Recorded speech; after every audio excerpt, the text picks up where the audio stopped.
Hi, this is Karen, Grandmother Dances in the Night Skies. So, did you ever hear of a power animal, a spirit animal? What is your guide? Well, today we're going to talk about just that. What is a power animal? And did you know that you actually have 9 power animals? So, the first thing I'm going to tell you is that imagine a big circle. And inside the circle, in the very center of the circle, is what's called our center power animal. Sometimes it's called our spirit animal or spirit guide. Just allow it to be center power animal. So, our center power animal is kind of like the office manager. You see behind me all here? So, imagine that's your center power animal, right smack in the middle. And all around the outside are 9 and or 8 animals. So those 8 animals each have a job. Your center power animal's job is to be in charge of everybody else. That's the one that I recommend people learn first. Get a really good understanding who that animal is and why we have it. That's that little voice in the back of our head that talks to us. We just kind of know what we know, but we don't know. And it's that little naggy intuition. That's that center power animal. And then when we go to the east of the medicine wheel, the east of the medicine wheel is our warrior animal. Our warrior animal. Well, when would we use a warrior animal? Our warrior animal is used when you need that little bit of fight. You need someone, not necessarily to fight even, but to give you some courage, some hold that container for you so you don't melt. Oh, I just need a little bit more strength today. How can I face this? That's that warrior animal.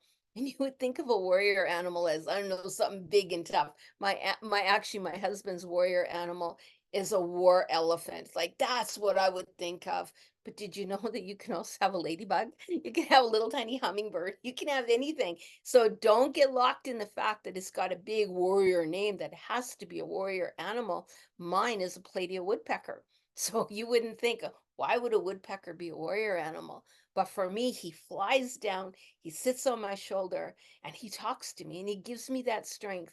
And he told me that I have the tenacity to keep banging my head, boom, boom, boom, boom, boom, into that tree because I'm getting to the heart of the matter and I won't stop until I find it. And that is my animal and how it relates to me. But each one of you have your own warrior animal and how it relates to you. But remember, it could be something like a little tiny teddy bear. It could be a koala bear. It doesn't have to be something big and ferocious. But that is the warrior animal that sits on the east of the medicine wheel. Now let's pop over to the west of the medicine wheel. The west is the healer animal. My healer animal is a big red dragon. I mean, huge.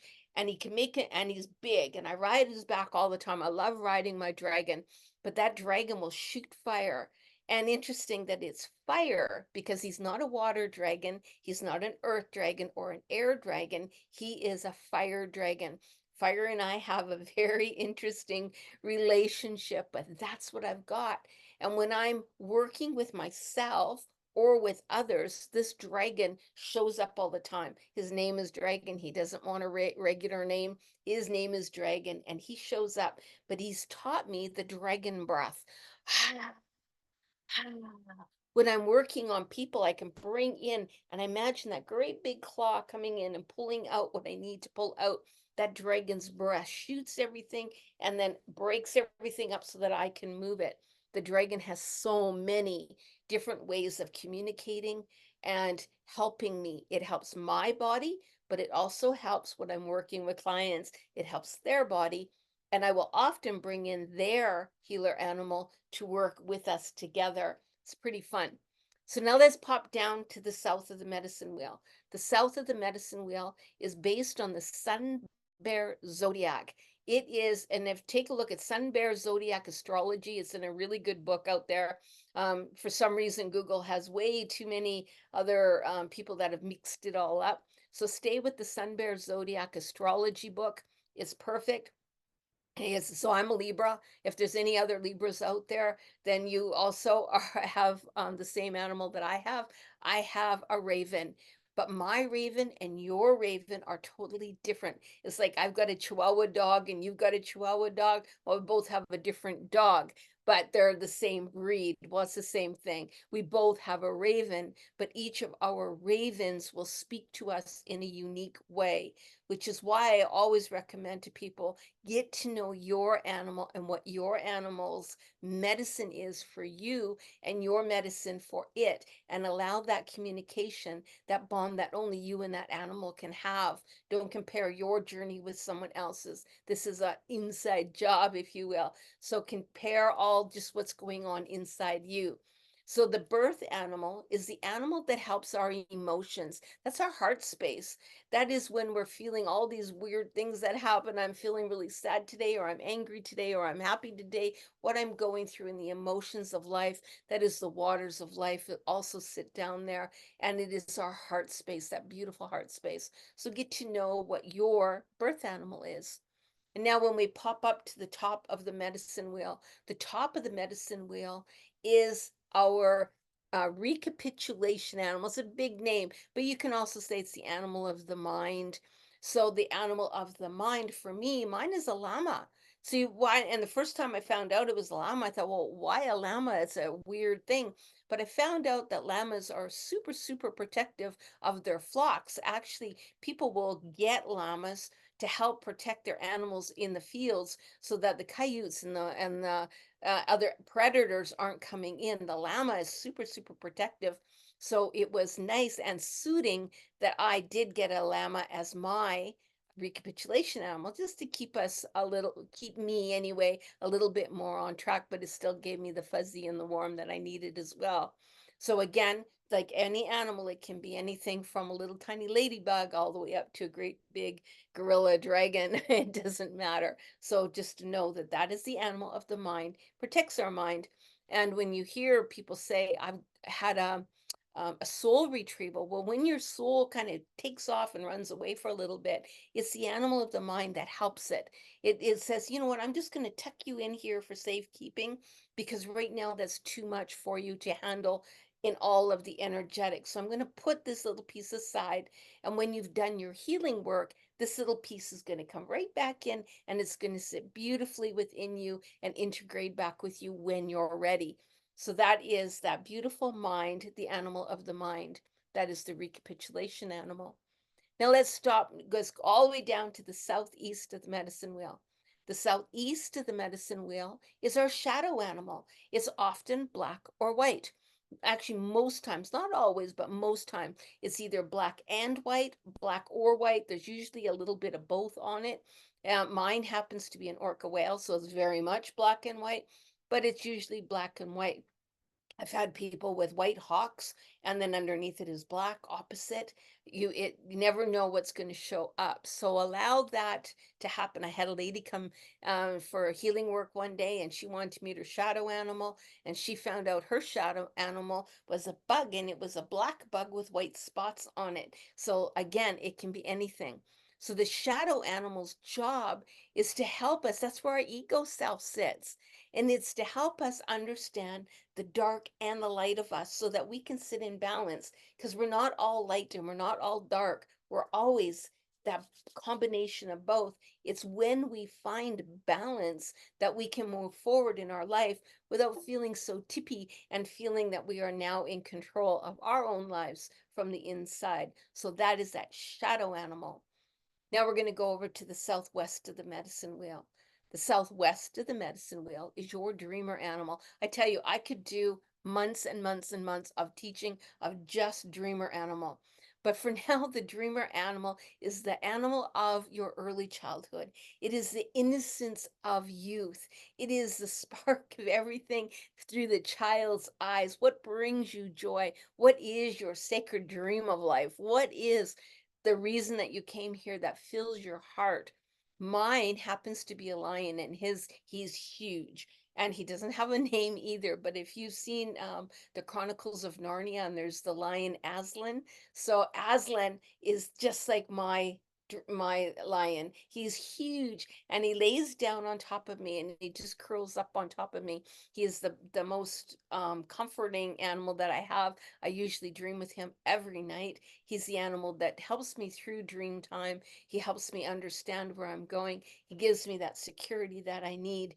So that is my animal. Now, if we go up to the north of the medicine wheel, we are going to go into the northwest. That is your death animal. And everyone gets a little bit scared at the idea of death. I know tarot cards have the death. Everyone kind of, it's a death card. No, the death animal is kind of cool. The death animal brings you in and out of every lifetime. Mine is a saber-toothed tiger. He's really big and he has a little bit of an odd odor when he's coming around. I always get an itchy nose when he's around. And he's huge, but he comes in and out of every lifetime that I've ever had. So he greets you when you come into this world, and he walks you when you go out of this world. But did you know that you work with your death animal every day, every moment of every day? Because we are constantly in a state of death and rebirth. Even the cells within our body are dying off and shedding off, and we're getting new cells, we're new generation. We're moving forward. So every time we go through change in our life, even if it's physical change, an emotional change, a new job, a new home, whatever's going on in your life as you are growing, maturing, and working through this cycle of life, that animal's with you every day, assisting you. So really get to know that death animal, because it really has a lot to tell you, and it will help you navigate life a little bit easier if you ask it to help you. And then we're going to go in now to the northeast of the medicine wheel. Well, the northeast of the medicine wheel is your past life animal. I have a mammoth. And it's very interesting because I have some people who travel with their past life animals a lot. Mine does not. Mine takes me to a doorway and kind of waits for me as I go into that doorway to inspect whatever it is I'm going into that past life to find out. And then he meets me when I come out. He takes me back. There's a certain spot, like I don't know, like a bush area where he comes and I go, and we sit together and he talks about what I had discovered in that journey of past life. And so he's kind of like my teacher there. But other than that, he doesn't visit me a lot. He kind of comes when I need him and then he's gone. And that's just his role. But that is my unique role with him. Now, you could have an animal for your past life animal that visits you all the time, and that's okay. The whole thing about all of these animals is each one of those animals have a unique relationship with you.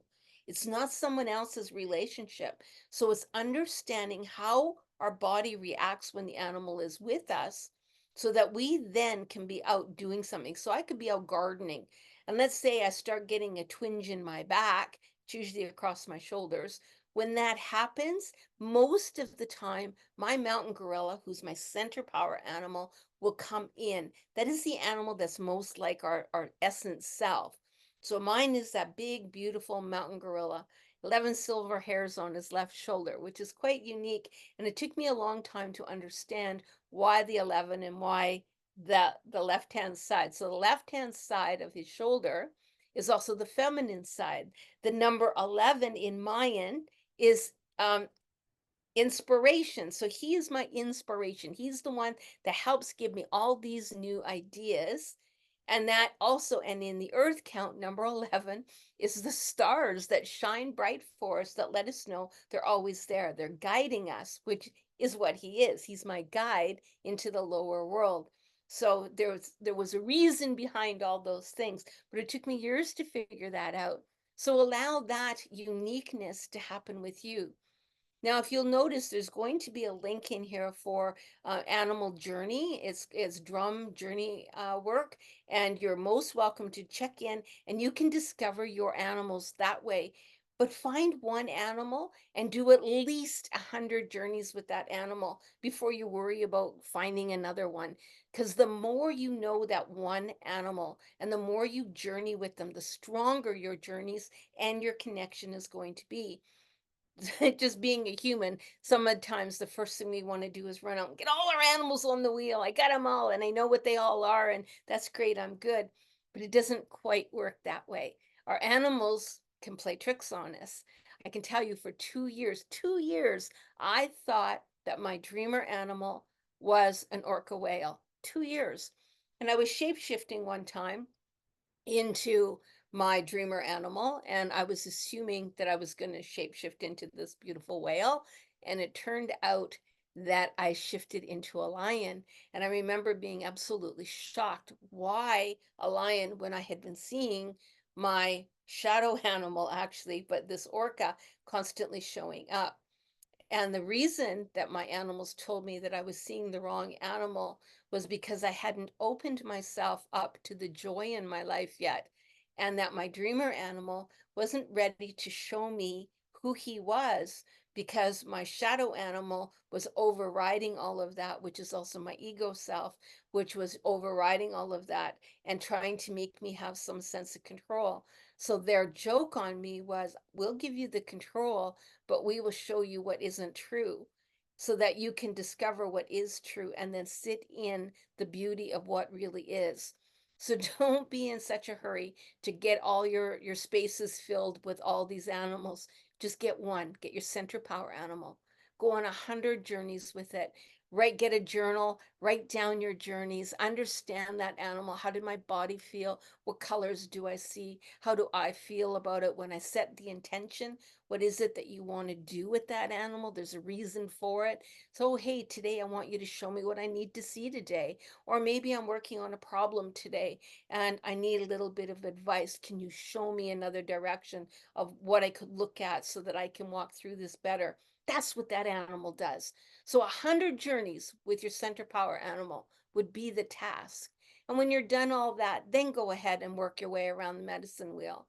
And then I would go, my next one would either be my dreamer animal or my healer animal. Those two, those are really light and fluffy ones. Those are not meaning that they're fluffy, because mine are not fluffy, but meaning that it's on the lighter side, the joy, what brings you joy. And also in the healer animal, well, what does my body need to heal? The very last one that I would really work on would be my shadow self, because that shadow self likes to kind of hide in the darkness. And a lot of times our ego is the hardest thing to look at. So get a good, a lot of journeys behind you with all these other animals before you tackle that shadow animal. Don't do that first off. You're making it harder on yourself. But like anything else, you get to choose. You get to choose how hard this journey is going to be or not. So I hope that helps you with your animals, and understand that each animal is uniquely special to you.